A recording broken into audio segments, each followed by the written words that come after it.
चलिए इस बीच एक बड़ी खबर हम और दिखाते हैं आपको। बाइडेन ने यूक्रेन पर बयानों में कोई लॉजिक नहीं।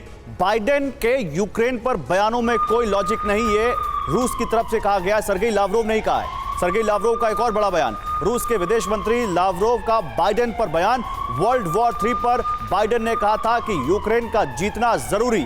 बाइडेन वर्ल्ड वॉर 3 की बात क्यों करते हैं, यह सवाल उठाया है लावरोव ने। लावरोव और भी कुछ कह रहे हैं, ये भी बताते हैं आपको।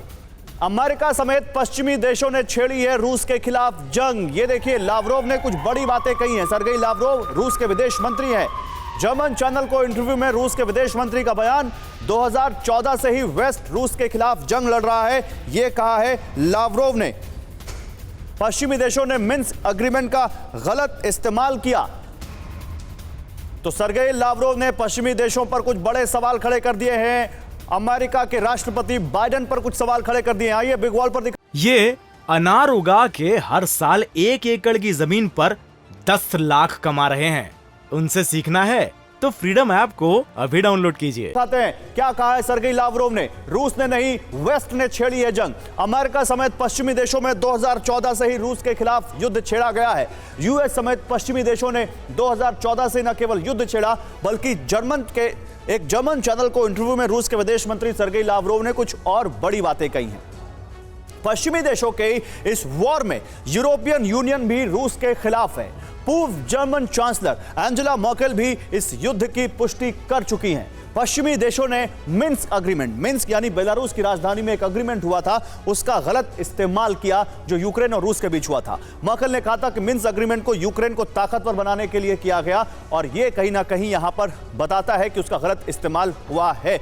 मैं फिर से अनिल सर आपके पास ही आता हूं, क्योंकि आप ज्यादा समझा सकते हैं कि अगर एक ऑन गोइंग वॉर में जो कंट्री इस वक्त शामिल है, उसका विदेश मंत्री किसी दूसरे चैनल को, इंटरनेशनल चैनल को ये इंटरव्यू दे रहा है, तो इसका क्या मतलब? वही जो अभी हम बात कर रहे थे कि अमेरिका की इमेज को डेंट करना है और अपने लिए ज्यादा से ज्यादा सपोर्ट इस दुनिया में जुटाना है।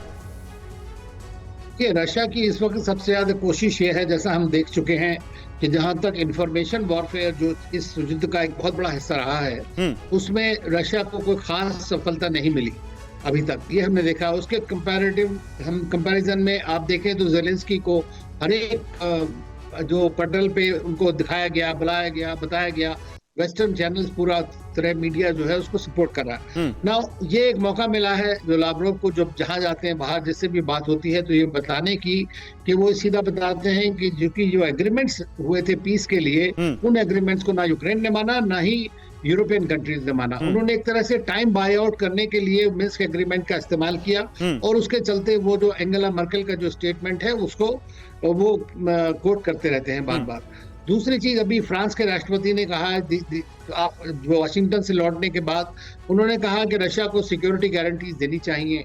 फिर आप देखते हैं कि अमेरिका के काफी बड़े बड़े जो दिग्गज जो थिंकर्स हैं, उनका ये कहना है कि भाई ये नेटो का जो एक्सपेंशन है ये इस चीज के लिए ठीक नहीं है, रशिया की सिक्योरिटी को इम्पैक्ट करता है। तो ये सारी चीजें मिलकर के रशिया अपना एक नैरेटिव बनाने की कोशिश कर रहा है। ठीक है, रशिया अपना नैरेटिव बनाने की कोशिश कर रहा है, लेकिन कुछ और भी लोग हैं जो रशिया के साथ इस नैरेटिव में शामिल हैं। ये अनार उगा के हर साल 1 एकड़ की जमीन पर 10 लाख कमा रहे हैं। उनसे सीखना है तो फ्रीडम ऐप को अभी डाउनलोड कीजिए।